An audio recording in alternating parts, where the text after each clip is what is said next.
cordial saludo a todas las personas que nos acompañan.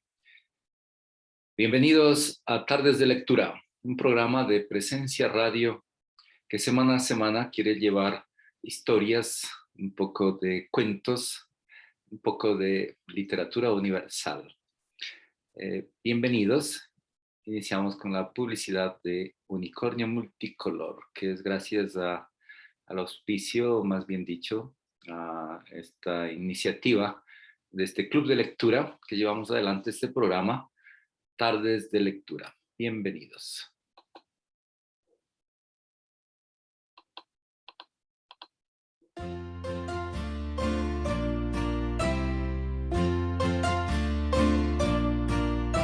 Me encantan los libros y leer, seguro que a ti te gustan también.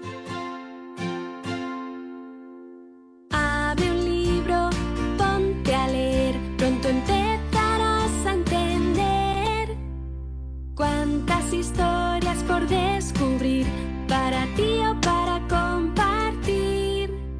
Me encantan los libros y leer, seguro que a ti te gustan también.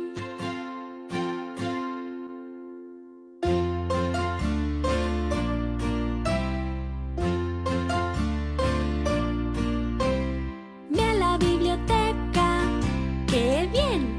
O a la librería, también. Elige el que más te guste. Ahora sí, ¿cuántos libros hay para ti? Me encantan los libros y leer, seguro que a ti te gustan también.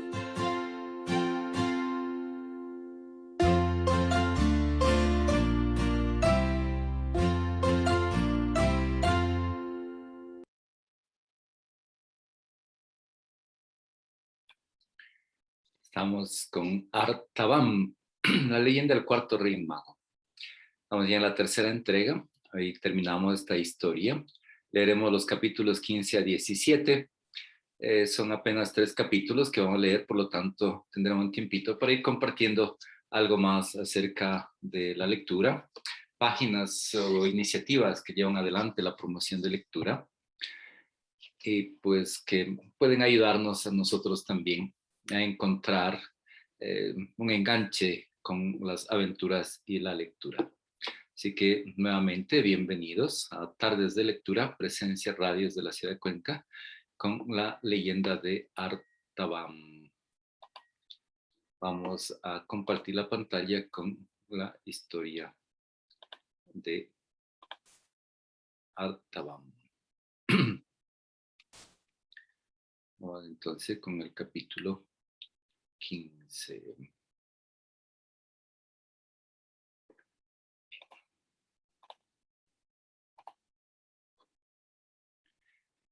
Desgraciada la generación cuyos jueces merecen ser juzgados.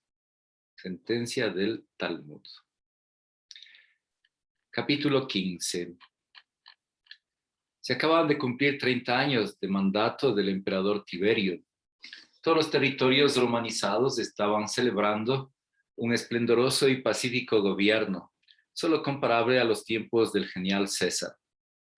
Pero si bien la algarabía de las fiestas traspasaba límites insospechados, no era menos verdad que la tierra prometida no era propicia para promover tales actos, vetados definitivamente hasta por los judíos más laxos por su inclinación a la idolatría. El único lugar en el que se le daría honores a Roma sería en el palacio de Herodes Antipas, en la misma ciudad en la que veraneaba su padre Herodes el Grande, en Jericó. Merecidamente el jefe Esenio Sadoc había elegido a Artaban como compañero de viaje, un viaje que tendría como destino la ciudad más antigua del mundo.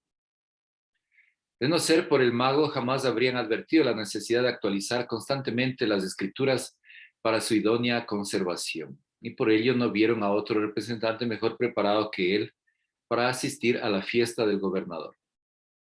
Paradójicamente, la idea parecía gustar más a todos que al mismo agraciado, pues lo cierto era que en lo más profundo de su interior se entremezclaban dos sentimientos: uno de emoción y otro de temor. Le resultaba incómodo saber que Antipas, al igual que su padre, perseguía el ideal opuesto al de los magos. Una vez identificado al Mesías, pero aún así le tranquilizaba el hecho de que se hubiera dilatado tanto en el tiempo el asunto de las matanzas y la buena noticia de que jamás se habían vuelto a repetir. Las provisiones con las que pusieron rumbo a Palestina eran más bien escasas, ya que partían de la idea de que como máximo en 3 días llegarían a algún pueblo en el que comprar sustento. Los caballos árabes con los que iban tampoco destacaban por su capacidad de carga, pero su velocidad los convertía en los idóneos para llegar lo antes posible al lugar en cuestión. Llegaron de noche.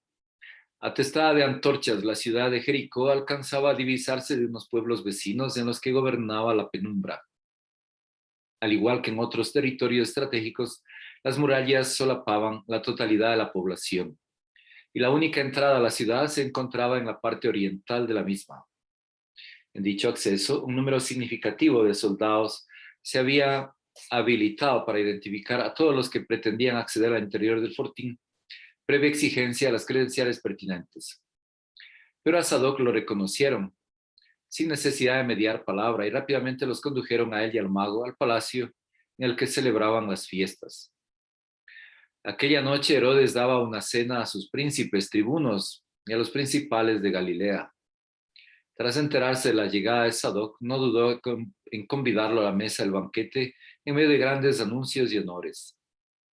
Llegada la mitad de la velada, comandaba en su mayoría por conversaciones militares, el gobernador solicitó permiso para entrar en la habitación de la hija de su amante Herodías, la cual afamaba de una belleza y de unos movimientos dignos de gozo. Al entrar en presencia de los comensales, su fama quedó ratificada. Se trataba de una joven bastante hermosa, de complexión delgada y dotada con un cabello dorado que le llegaba liso hasta la cintura. Del momento en el que decidió quitarse el velo que llevaba asido al rostro, había quedado en secreto el mayor de sus atractivos, que para el deleite general se trataba de unos ojos más verdes que las mismas gemas. Además, no hizo sino comenzar a danzar y los espectadores se vieron presos de sus encantos al sentir el inevitable embriago de un éxtasis sensual. «Pídeme lo que quieras y yo te lo daré», dijo el rey ensimismado al concluir el recital. «Todo lo que me pidas te daré, hasta la mitad de mi reino», volvió a decir en tono de juramento. Apeándose por un breve espacio de tiempo el salón, la indecisa joven preguntó a su madre: «¿Qué pediré?». Y ella, respondiéndole sin dubitaciones, le dijo: «La cabeza de Juan el Bautista». Juan el Bautista se encontraba en las mazmorras desde hacía días. Su movimiento generaba dudas y, contradiciendo la costumbre, había sido indultado a la pena de muerte porque en las pocas audiencias que tuvo con el rey demostraba hablar con sabiduría. Solo le hacía un reproche al soberano en sus discursos, y era que no consideraba lícito el hecho de que hubiese optado por tomar como esposa a la mujer de su difunto hermano. La noticia, lejos de caer en vano, parecía haber trascendido al llegar a oídos de Herodías sin sentar demasiado bien. Tras esto, la bailarina entró prontamente a la sala del convite e hizo su petición diciendo: «Quiero que ahora mismo me des en un plato la cabeza de Juan el Bautista». Los representantes qumranitas de Qumran quedaron impresionados al oír las palabras de la joven, tanto que Artaban no pudo resistirse e hizo ademán de levantarse para deshacer aquel entuerto. Percatado las intenciones del oriental, el jefe esenio se apresuró en advertirle mediante golpes por debajo de la mesa que desistiese de sus propósitos.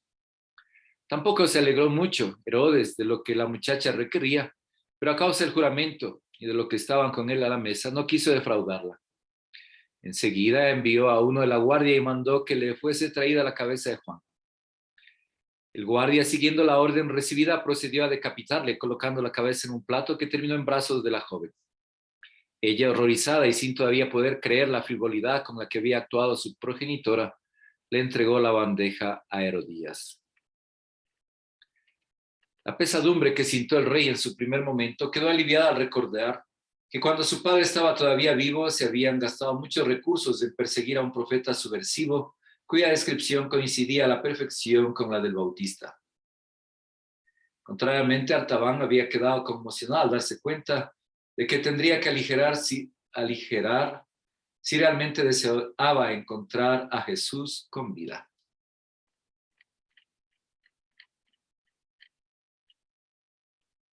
Siguiente capítulo. La primera semilla del alma racional es la esperanza. Es la fuente de la vida. Filón de Alejandría, filósofo judío. Capítulo 16. Sadoc ansiaba que la tierra le tragase. Si pésima era la noticia de la brutal pérdida de Juan el Bautista, todavía fue peor en un momento como aquel la desaparición del mejor escriba del que el mar muerto había sido testigo. Le causaba profundo pesar el hecho de que alguien tan sabio y bondadoso hubiese decidido desaparecer de aquella misteriosa manera.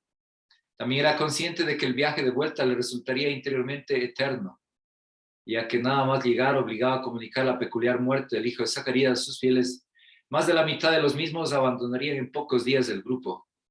Por todo ello, queriendo pasar el mal trago cuanto antes, pensó hacer en un día el viaje que poco tiempo atrás le había costado 3. Partió a la mañana siguiente llevando consigo a su jumento, al que cargó únicamente con un recipiente menudo de agua. Se había despedido del rey tras pasar toda la noche realizando malabarismos emocionales que ocultasen el profundo resquemor que sentía hacia él. Nunca olvidaría un acto tiránico tan bajo que no le serviría sino para enconarse y necesitar más que nunca del saludo caluroso y transparente que solo Ulim sabía brindar. Agotado tras el viaje y antes de comparecer ante la comunidad, el jefe esenios se dirigió a la cueva de los escribas. Allí se encontró a Ulim, quien nada más verlo le recibió como esperaba. Tras narrarle lo fatídico del viaje, le comentó al viejo escriba que solo una cosa le había alegrado la travesía en los momentos finales, y era que inesperadamente había encontrado en sus ropajes un manuscrito firmado por Artaban en el que afirmaba cosas espectaculares. Su excompañero impulsivo, como siempre, se lo arrebató de las manos al superior y comenzó a leer. Mensaje de Artaban, rey mago de Oriente. Cuando me dieron la noticia no fui capaz de creerlo, pero era verdad lo que anunciaban las escrituras. El Mesías estaba a punto de nacer y la señal de su llegada sería visible en el firmamento. La señal apareció y la criatura nació creciendo en lo oculto. Mi Dios me urge a que me encuentre con él, y yo os agradezco lo mucho que habéis hecho en mi favor. Pero la muerte de Juan Bautista confirma mis sospechas de que el Mesías actúa en Galilea, y hacia allá pongo rumbo. Espero poder abrazaros de nuevo, y por si no lo consigo hacer en los días que me quedan de vida, os quiero regalar lo más valioso que tenía hasta el momento de conoceros. Entre mis anotaciones encontraréis la fórmula por la que muchas personas han dado todo lo que tenían, afortunadamente de manera inútil. A mí ya no me vale de nada porque no aspiro a vivir más que el elegido. Pero si queréis estar despiertos cuando aparezca el Maestro de Justicia, os recomiendo que encontréis los ingredientes y elaboréis el elixir de la vida eterna. Siguiente capítulo. Que come mi carne y bebe mi sangre tiene vida eterna y yo lo resucitaré el último día. Cita del Nuevo Testamento.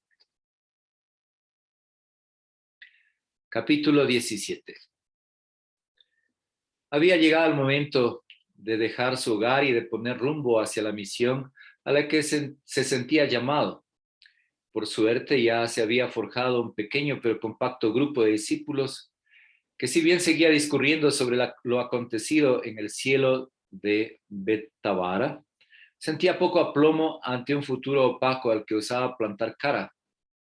Jesús solía hablar con ellos de manera muy serena, pero al hacerlo con la gente parecía transformarse.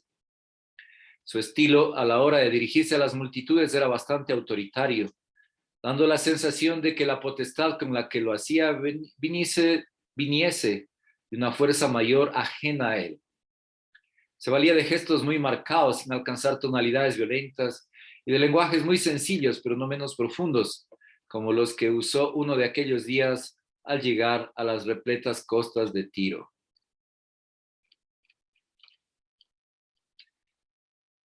Bienaventurados los pobres en espíritu, porque de ellos es el reino de los cielos. No habrá quien llore sin ser consolado, ni nadie con hambre de justicia que no sea saciado, dijo. Os aconsejo que hagáis oídos sordos ante cualquier imposición farisaica, porque ellos pretenden ser reconocidos como puros por los hombres, pero traicionan con ello el verdadero espíritu contrito y servicial que Dios reclama a quienes lo aman. Rabí, ¿no te preocupa que nos persigan hasta el punto de querer darnos muerte?, preguntó Boanerges, el más joven de entre los discípulos. Ya sabes de las amenazas que nos lanzaron en la sinagoga. Al llegar ese día solo os digo, gozad y estad alegres, pues quien muera por mí no lo hará para siempre, sentenció. Mas aún vosotros, que lo habéis dejado todo por mí, recibiréis 100 veces lo perdido. Tras esto volvieron a dirigirse a la población de Cafarnaúm, de la que habían salido, llegando a ella 2 días más tarde. Una vez llegaron al pueblo, se corrió rápidamente la voz de que Jesús había vuelto a casa, e inmediatamente se volvieron a ver rodeados de una gran masa de gente. Fue entonces cuando vinieron a él unos hombres trayendo un paralítico, el cual necesitaba ser llevado por 4 personas, situadas cada una a un extremo de la camilla.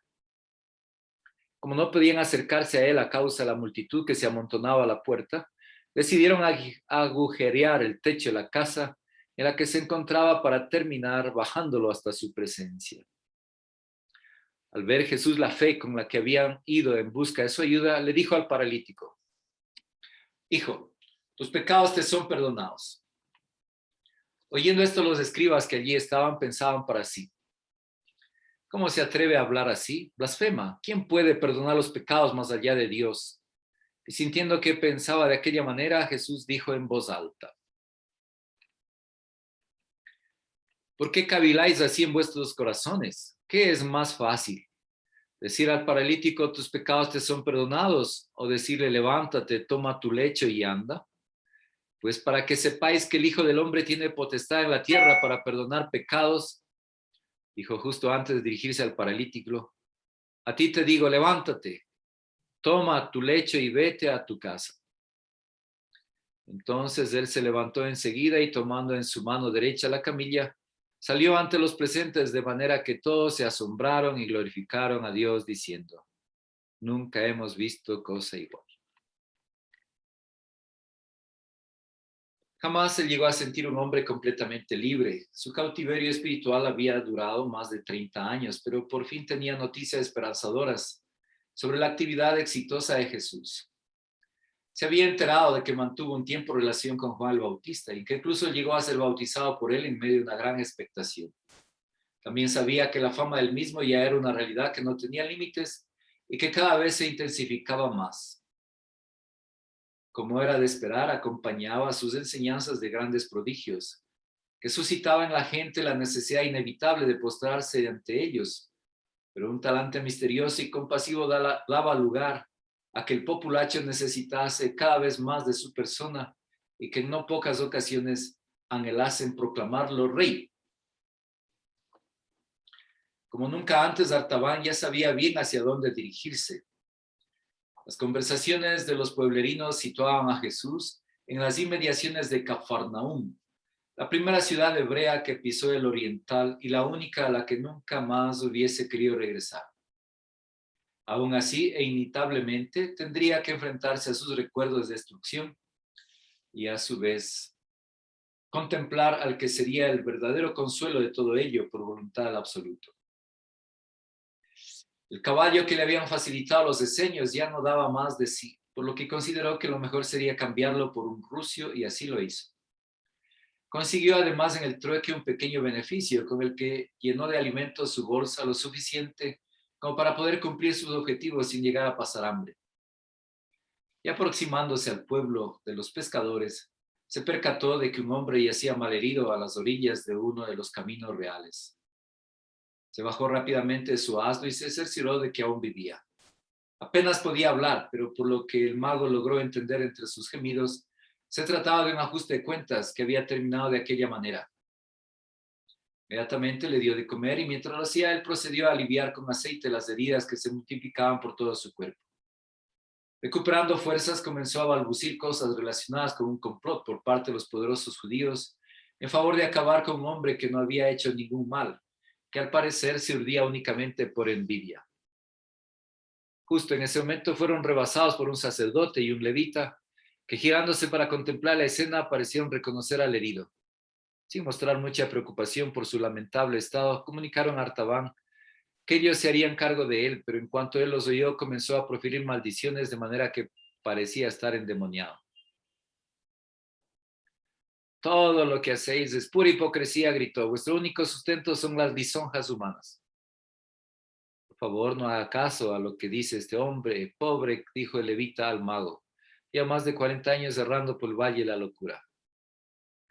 Muy a su pesar hizo caso de lo que le decían, pero algo en su interior le hacía pensar que aquel hombre no estaba del todo fuera de sus cabales. Tras el intercambio de parecer, el sacerdote ordenó a su subalterno que lo recogiese a prisa, puesto que él tenía prohibido tocar cualquier cosa impura, como prescribía la Torá. Llegaron a rehusar la ayuda que Artaban les ofrecía, preocupándose más en acabar con aquella propaganda amenazante que en recibir alimentos de uno al que consideraban como desconocido, algo que consiguieron a la perfección, teniendo en cuenta que poco más tarde parecía que allí no había pasado nada. Ahora sí podría morir tranquilo. Era casi imposible que un agolpamiento de hombres tal hubiese originado en cualquier, por mucho don de gentes del que alardease.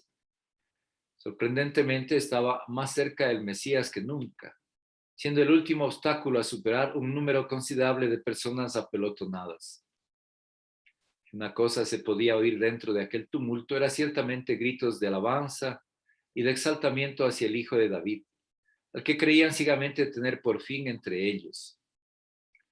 Desesperado tras largos años de espera y frustraciones, no lo dudó 2 veces y se aventuró a mezclarse entre la multitud. Fue entonces cuando comenzaron a caer del techo de la vivienda en la que se encontraba Jesús grandes trozos de tejas que por su tamaño se volvían altamente peligrosos. La mala fortuna hizo que uno de los escombros más grandes viniera a caer sobre la cabeza de Artaban, quien acto seguido cayó fulminado al suelo. Por su deficiente grado de conciencia le parecía haber dado con sus huesos en el Seol, pero la realidad era que todavía le quedaba un resquicio por el que percatarse de alguna manera de lo que sucedía a su alrededor. Se formó entonces un corrillo en torno a él, del cual salieron varias personas e intentaron reanimarle. Viendo que resultaba ser un imposible y que no paraba de llamar a Jesús con las pocas fuerzas que le quedaban, un pequeño grupo accedió al interior del habitáculo de manera urgente. Maestro, creemos que allá afuera se puede encontrar uno de tus discípulos, pues no para de nombrarte aún desangrándose como está, informó uno de ellos. Tras oír las palabras del extraño, el rostro de Jesús cambió de expresión completamente. Abriéndose paso entre los presentes, preguntaba por el hombre que estaba a punto de expirar. Uno de sus familiares, que se habían encargado de vigilar desde el exterior la posible llegada de soldados romanos, le indicó con un ligero movimiento de cuello el lugar exacto del moribundo. Al llegar a él, se arrodilló y arrimó lo más que pudo su oído a los labios de Artaban. Dirigiéndole su mirada agonizante, le dijo en tono de súplica: «Perdóname, Rabí, llegué demasiado tarde». Pero Jesús se le acercó aún más y agarrándolo suavemente la mano le susurró: «Has llegado, hermano, ahora vete en paz». Postrarse con humildad, tener el corazón abierto y procurar cambiar de camino, ese fue el secreto de los magos. Fin. Terminó. Artaban. Esa es la contratapa. Hemos llegado al final de esta historia. Cuenta una leyenda que fueron 4 los reyes magos, tras haber visto la estrella de un oriente. Partieron juntos llevando cada uno sus regalos de oro, incienso y mirra. El cuarto llevaba vino y aceite en gran cantidad, cargado todo en los lomos de su camello. Tras varios días de camino se internaron en el desierto. Una noche les sorprendió una tormenta. Todos se bajaron sus monturas y tapándose con sus grandes mantos de colores trataron de soportar el temporal, refugiados detrás de los camellos, arrodillados sobre la arena. El cuarto rey buscó amparo junto a la choza de un pastor. Por la mañana aclaró el tiempo y todo se preparaba para comenzar la marcha, pero los magos habían quedado divididos y Artaban no aparecía por ninguna parte. Mientras nuestro cuarto rey se encontraba frente a un gran dilema al ser requerido por el anciano. Si ayudaba al buen hombre con sus asuntos, se retrasaría la caravana y no podría ya seguir con sus camaradas. Él no conocía el camino y la estrella no daba tiempo que perder, pero por otro lado su buen corazón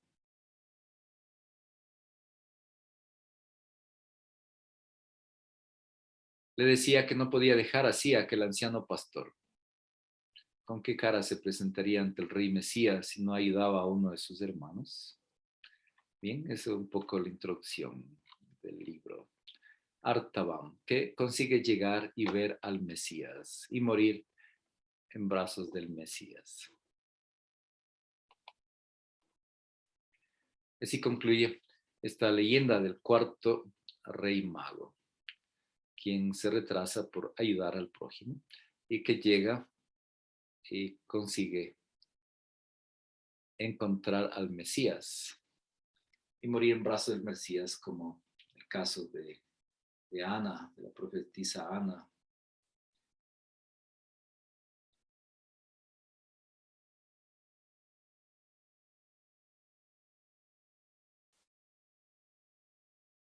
Un cántico en el Nuevo Testamento: ahora, Señor, puedes dejar a tu siervo irse en paz, porque mis ojos han visto a tu Salvador.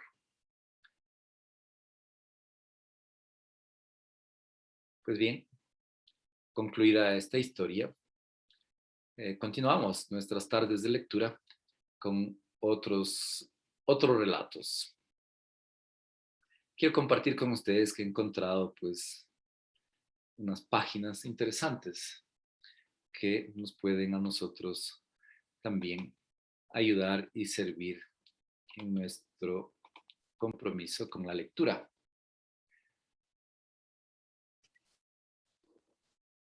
Una de ellas es la página semillasdepapel.org.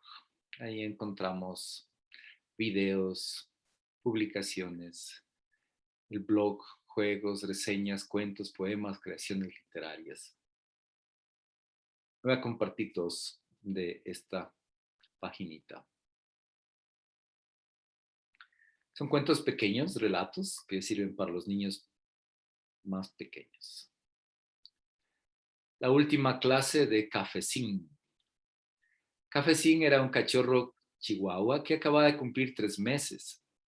Asistía al preescolar canino con sus otros amiguitos perrunos, Sabino, Mufín y Toby.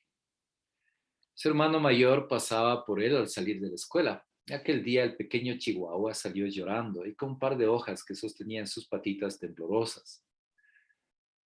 Su hermano Blanquito se desconcertó al notarlo tan triste y tomó las hojas para verlas. Eran cartas de los amigos de Cafecín, que decíamos Sabino y Toby. Aquel había sido su último día de clase y todos ellos se despedían de él y le deseaban lo mejor con dibujos y lindas palabras. Oh, fin de clase. Pero, ¿por qué lloras? Estas cartas no dicen nada malo, preguntó Blanquito desconcertado.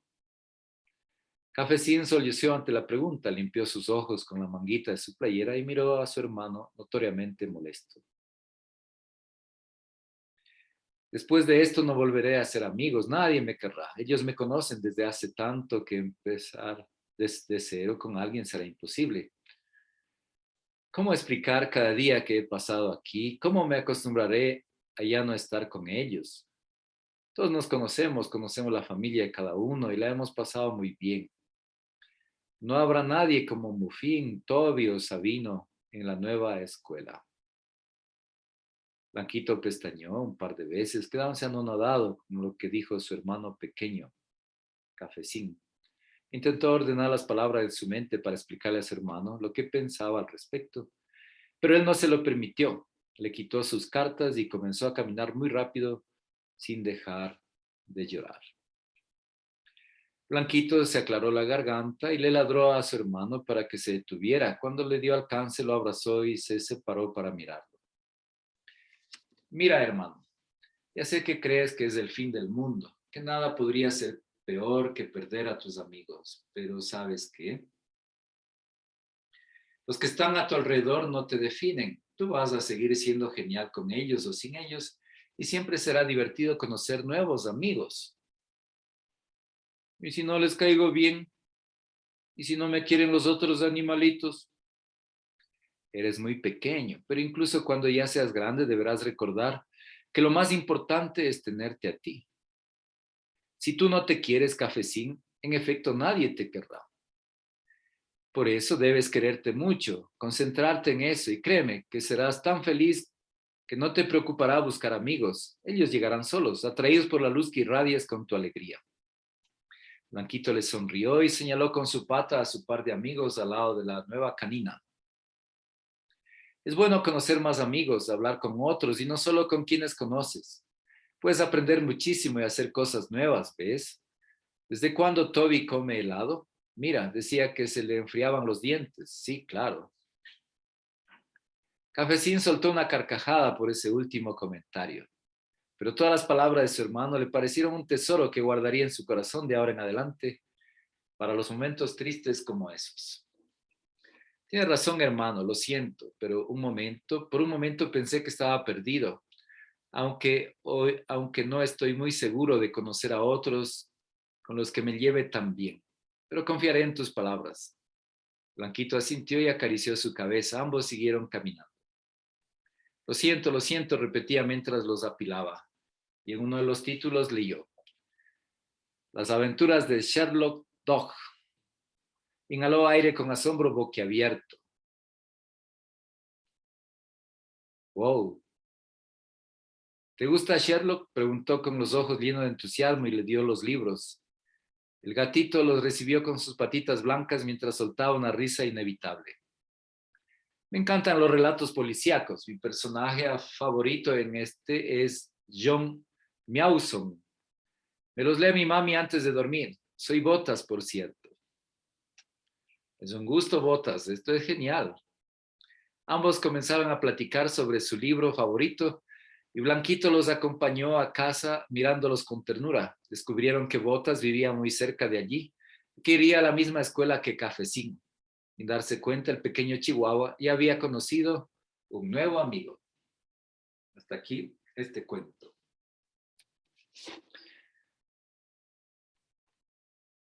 Si te ha gustado este cuento, compártelo en tus redes sociales. Tu difusión me ayuda a inspirarme para escribir más aventuras sobre el pequeño Chihuahua Cafecín. Por Nancy Chávez, Ciudad de México, 1991. Ha disfrutado la escritura durante 15 años. Estudió parte de la carrera de Letras Clásicas en la UNAM y actualmente está finalizando la carrera de Creación Literaria en la UACM. Gusta la novela policíaca Los gatos del café y la soledad, única e irrepetible. Este relato lo va a encontrar, como les decía, en esta página semilladepapel.org, en cuentos. Vamos con otro cuento. Los tres hermanos. Había una vez tres hermanos, Guillermo, Sofía y Óscar. Ellos estaban muy unidos en su niñez, pero conforme crecían se fueron separando. Guillermo empezó a ser más independiente. Sofía comenzó a convivir con sus juguetes y Óscar decidió perderse en el bosque de la luna. Sin embargo, Sofía tenía un problema. Ella no podía caminar y solo podía comunicarse con seres mágicos y, por supuesto, su familia. El tiempo le había cobrado la factura y sus padres no les quedaba mucho tiempo, no les quedaba mucho para irse de este mundo. Sofía, apurada, empezó a buscar ayuda para ver quién quería hacerse cargo de ella, pero fue en vano. La chica pelirroja andaba sollozando en su alcoba hasta que un día apareció una vieja hada con un vestido azul. La criatura sabía lo que le sucedería a la joven, ya que era su ángel guardián. Le comentó a la muchacha: trata de arreglar las cosas con tus hermanos. Sofía, sin réplica alguna, lo hizo. Mandó un correo a través del internet para sus hermanos. Ambos se negaron, dejándola a su suerte. Sofía, al saber eso, no pudo contenerse y lloró. El hada reapareció. Lo siento, no debí sugerir eso, dijo el hada a la joven. Sin embargo, ninguna de las dos se había acordado de que había otras presencias además de ellas en la habitación rosada.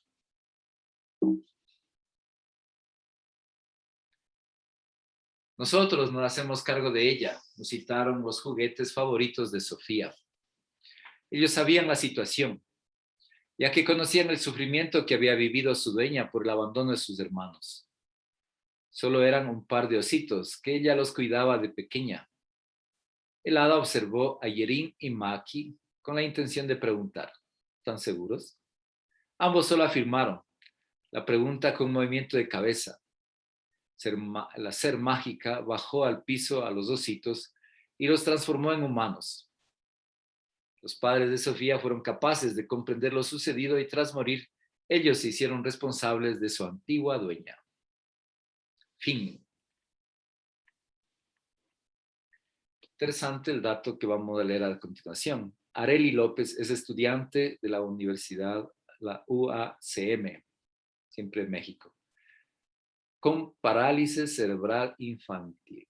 Ahí entendemos un poquito el relato. Le gusta comer letras, ver anime, leer manga. Su meta es dejar huella en el mundo bajo el lema, así soy yo. La ilustración es de Elunei Martínez, lleva por título 100% Otaku. Se eligió ese dibujo para representar a la hada por la identificación de la autora del cuento con el manga.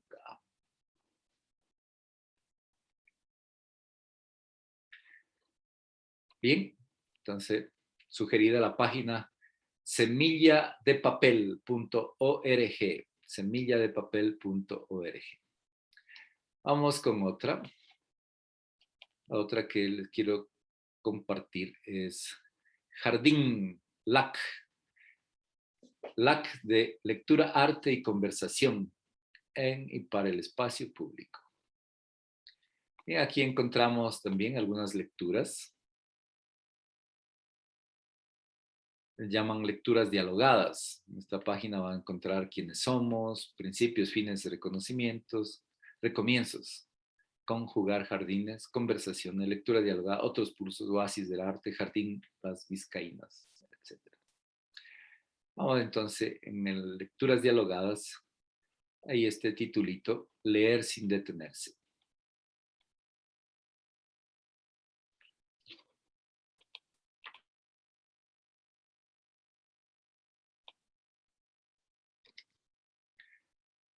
Mi abuela contaba la historia de Loco Subieta, un hombre que se paseaba por las calles del centro histórico con las narices metidas en los libros.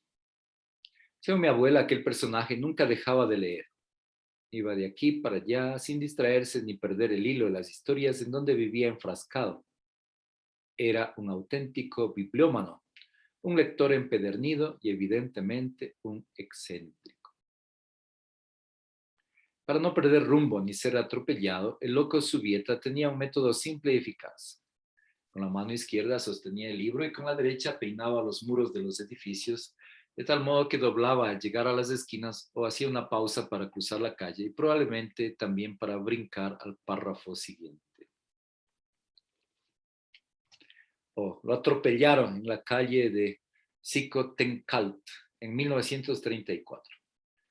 Curiosamente, ese día no llevaba ningún libro en las manos.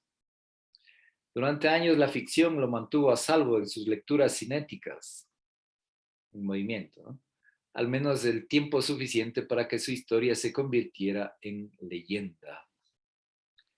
Se decían muchas cosas sobre Subieta, que había sido secretario particular del general Obregón, que era hijo bastardo del embajador español, que era amigo cercano del poeta Salvador Novo, o que era un fugado ilustre del manicomio de la Castañeda. Subieta fue personaje de fabulaciones ajenas y se consagró en los anecdotarios familiares como arquetipo de lector compulsivo. Mi abuela, fiel a la tradición quijotesca de Don Quijote, sostenía que leer en exceso conducía a la locura. Como remedio sugería alternar cualquier esfuerzo intelectual con la caminata, equilibrar las letras y el cuerpo. Pero el caso del loco Subieta desafiaba su lógica. Al fundir la lectura y el movimiento, aquel hombre se había ganado el respeto de mi abuela y tal vez por eso hablaba de él con una especie de veneración compasiva. Más tarde escuché otros relatos de voracidad lectora. En la Facultad de Letras circulaba el rumor de un estudiante que leía un promedio de 5 novelas por semana. Conocí a un velador que se jactaba de haber leído todos los periódicos que guardaba apilados en su cuartito. Otra ocasión le oí decir a un médico que él era capaz de leer de corrido durante 6 horas. Invariablemente estas hazañas lectoras me parecen más próximas a la imbecilidad que al genio. Si la lectura se convierte en un tópico de los récords Guinness, es síntoma de que algo no va bien. Me resultan más curiosos por extravagantes ciertos casos de lectura extrema que he encontrado en Internet. Como el video del norteamericano que fue grabado mientras conducía leyendo una novela aparentemente a 120 kilómetros por hora. Los escaladores de roca que encuentran un ratito para leer sentados al filo de un acantilado o quienes aprovechan sus rutinas de spinning para leer papers académicos. Igualmente inverosímiles me parecen quienes intentan leer a Thomas Hardy en Metro Pantitlán y los que llevan sus volúmenes de Tolstoy a sus vacaciones en Puerto Vallarta. Imagino que ciertos libros se leen mejor en ambientes o espacios determinados. Creo que sería difícil, por ejemplo, leer a Heródoto en un Starbucks o a Laurence en un trayecto de autobús a través de las serpenteantes carreteras de la Sierra Gorda.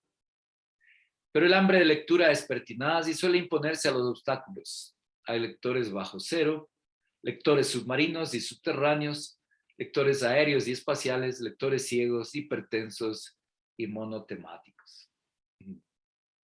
De nada sirve una taxonomía. Cada lector a su manera tiene sus peculiaridades, sus filías y sus fobias. Un estilo propio. Si recuerdo a Loco Subieta es porque su imagen cifra radicalmente este misterio. Es evidente que cada uno lee a su modo, a sus tiempos y en sus espacios predilectos. Lo que no es tan obvio es cómo echa raíces nuestra manía, cómo crece el deseo y la pasión por algunas lecturas, cómo germina la amistad o el desprecio por determinados autores y cómo poco a poco lectura y locuras se confunden. Lo dicen mejor los versos de Gonzalo Rojas. Veamos, ¿qué dicen estos versos? Lleva por título Escrito con L. Mucha lectura envejece la imaginación del ojo.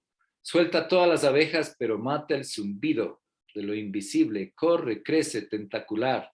Se arrastra, sube al vacío del vacío, en nombre del conocimiento. Pulpo de tinta paraliza la figura del sol que hay en nosotros. Nos viciosamente mancha. Mucha lectura entristece, mucha envilece, apestamos a viejos. Los griegos eran los jóvenes, somos nosotros los turbios, como si los papiros dijeran algo distinto al ángel del aire.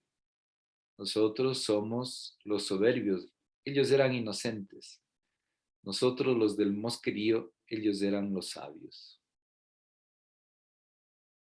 Mucha lectura envejece la imaginación del ojo, suelta todas las abejas, pero mata el zumbido de lo invisible.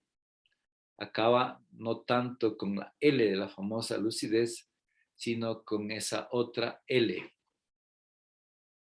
de libertad, de locura, que ilumina lo hondo, de lo lúgubre, lambda, loca, luciérnaga, antes del fósforo, mucho antes del latido de logos.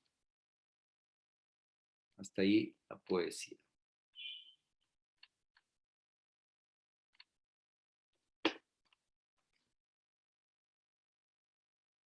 Bien, decía que quiero presentarles pues también esta otra página que es Jardín Lac.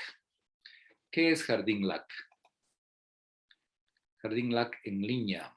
Entonces, lectura, arte y conversación para el espacio público. ¿Qué es Jardín LAC en línea? L de lectura, A de arte y C de conversación. Esto es un jardín, un lugar para leer, escuchar, pasear, charlar, pensar, descansar, estudiar, trabajar y jugar. Un lugar en el que crece y se celebra de múltiples formas la vida, la de los que a él acuden, la del propio jardín.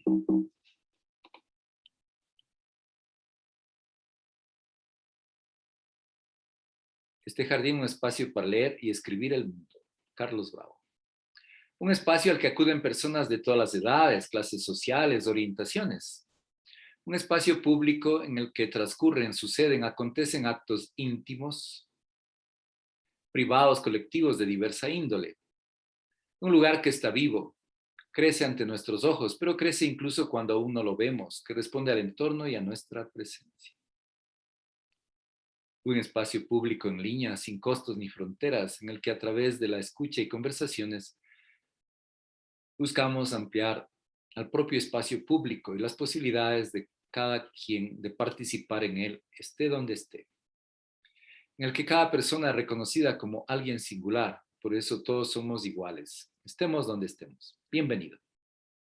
Este jardín estuvo germinando durante años, tuvo muchos antecedentes, algunos milenarios, pero nacido en plena crisis del COVID-19. Puede parecer paradójico que hayamos elegido adelantar nuestro nacimiento durante un obligado confinamiento.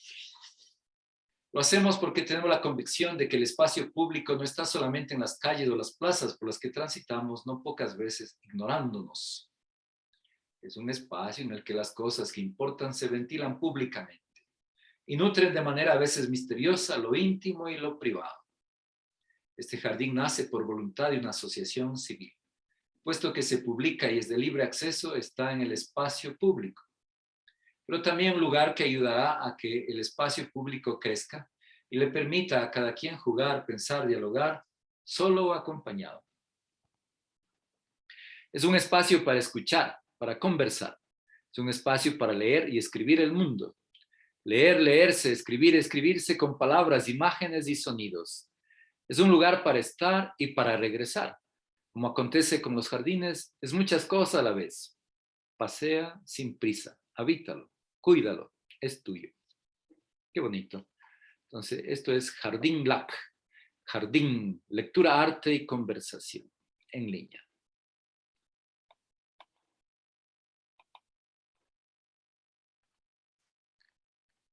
Compartamos también los valores que tiene.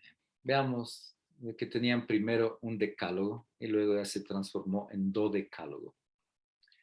Nacimos a la vida pública en medio de un confinamiento que ha trastornado nuestras vidas como personas, familias, instituciones y países.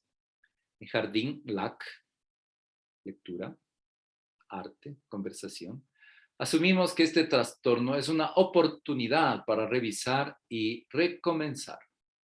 Nos motiva a insistir en la construcción de un espacio público, un concepto en continua reconstrucción. 9 meses después revisamos nuestros 10 valores iniciales y vimos que era necesario precisar, que era conveniente añadir y enriquecer, y los 10 se hicieron 12. Enunciamos aquí esos 12 principios que nos orientan y con los que aspiramos a ser congruentes. Al concebir la congruencia como una aspiración nunca del todo cumplida, manifestamos una disposición a estudiar, experimentar, revisar, analizar y corregir lo que hacemos y propiciamos. A transformarnos con una visión crítica y propositiva, con la alegría de compartir y difundir experiencias propias y ajenas. Pensamos que sin principios no hay fines por los que valga la pena invertir esfuerzo y recursos. Estos valores pretenden animar una discusión sin cerrarla. Invitan a actuar y a pensar, aspiran a reflexionar sobre lo que vemos y hacemos para seguir construyendo nuestro jardín que también es tuyo.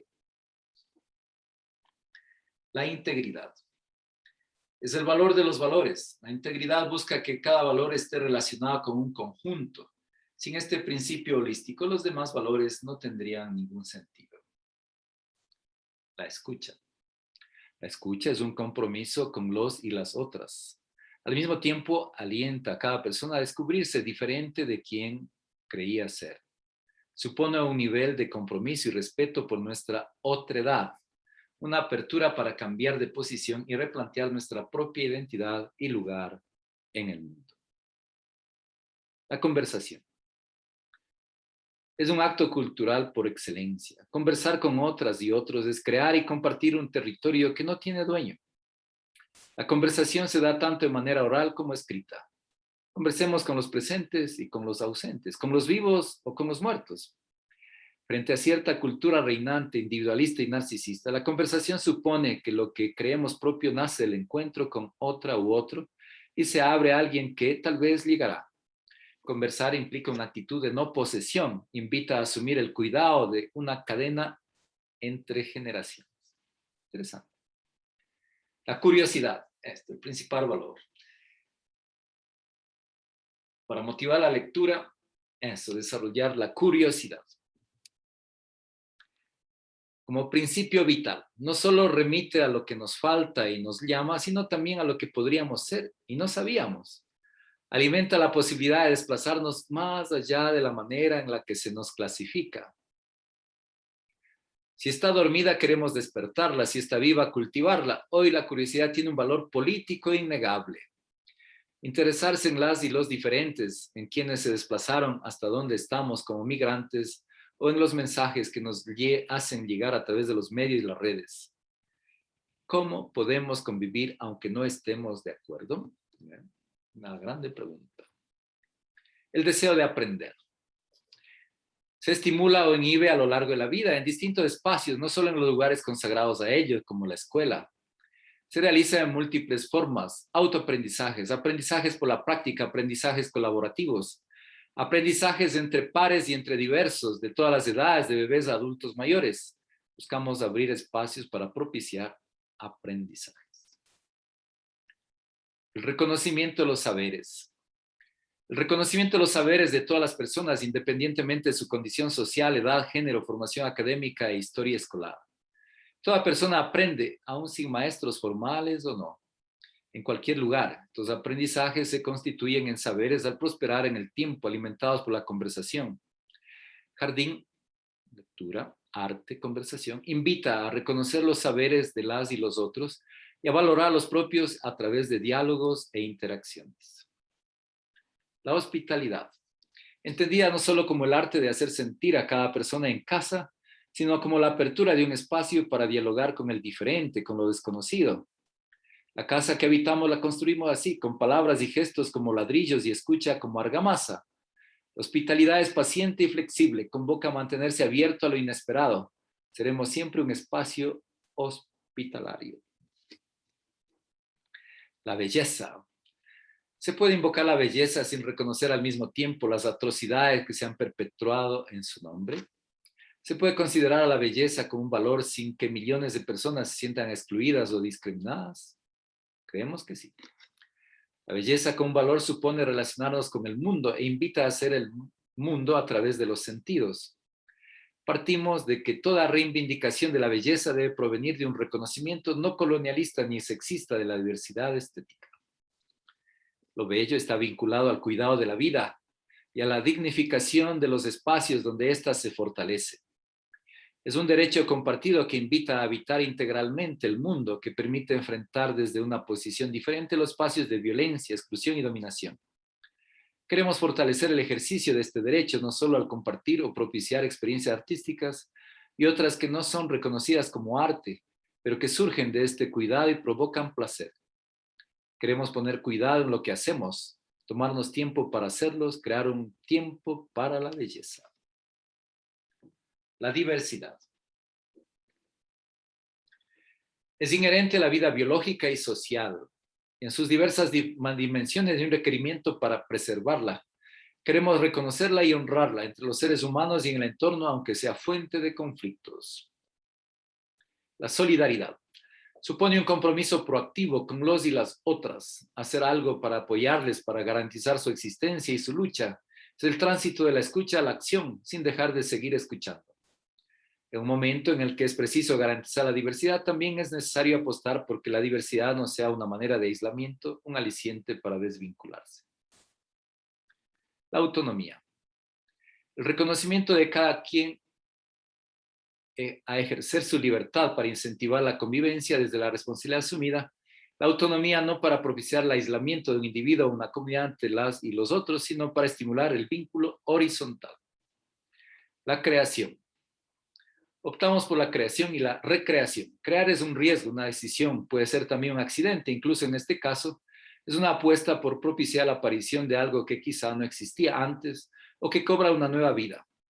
La creación no es un suceso repentino e insólito, sino un proceso dilatado que requiere un diálogo profundo con aquello que ya ha existido antes.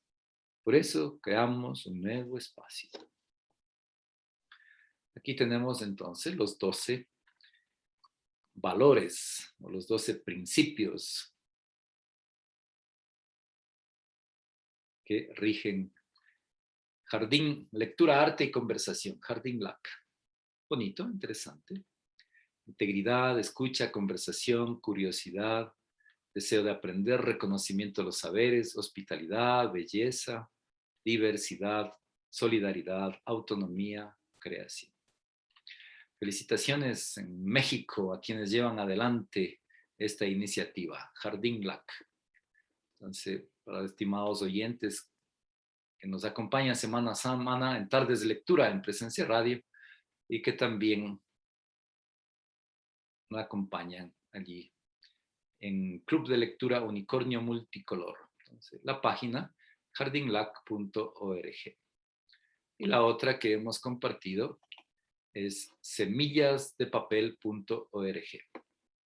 Ahí podemos encontrar mucho material para leer, compartir, dialogar, conversar. Bien, estamos llegando al final, entonces. Un saludo muy especial a todas las personas que nos acompañan. Pues también les invitamos a seguirnos en nuestras redes sociales, a seguir Presencia Radio en Facebook, pero a seguir también Unicornio Multicolor, sea en Facebook, sea en YouTube. Unicornio Multicolor, Club de Lectura. Dedicamos a promover la lectura, a crear vínculos entre las personas, niños, jóvenes, adultos, y los materiales de lectura hoy abundan. Años atrás, antes de que se invente la imprenta, antes de que aparezca Gutenberg, eran todos manuscritos y un privilegio de pocos y de quien tenía dinero. Hoy ya no es un privilegio, es una necesidad, una urgencia. Lastimosamente, todavía en la humanidad hay mucha gente que lee muy poco o que no sabe leer. Y allí es nuestra tarea, entonces, motivarnos a la lectura. Y el principal motor, activador, la curiosidad, el deseo de saber, de aprender.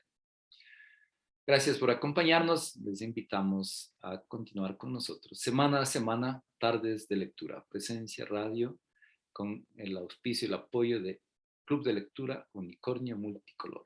Nos despedimos con la publicidad.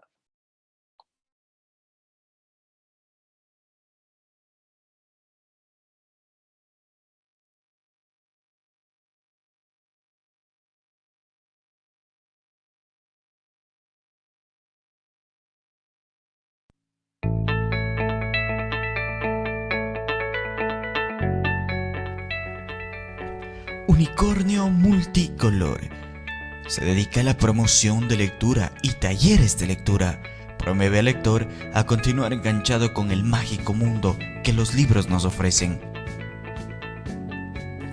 Unicornio Multicolor. Animar a nuestros hijos a leer desde pequeñitos es muy importante para que cuando crezcan tengan interés por la lectura. No se trata de enseñarles a leer desde bebés, sino que descubran el fascinante mundo de los libros. Unicornio Multicolor.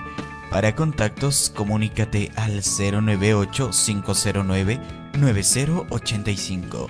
Unicornio Multicolor, soñar para crear.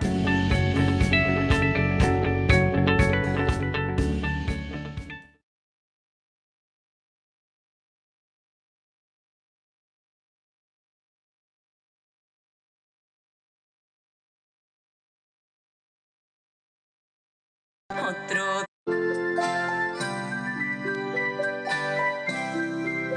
Y colorín colorado. este cuento se ha acabado.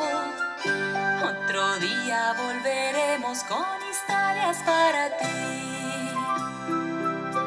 Y colorín colorado, este cuento se ha acabado.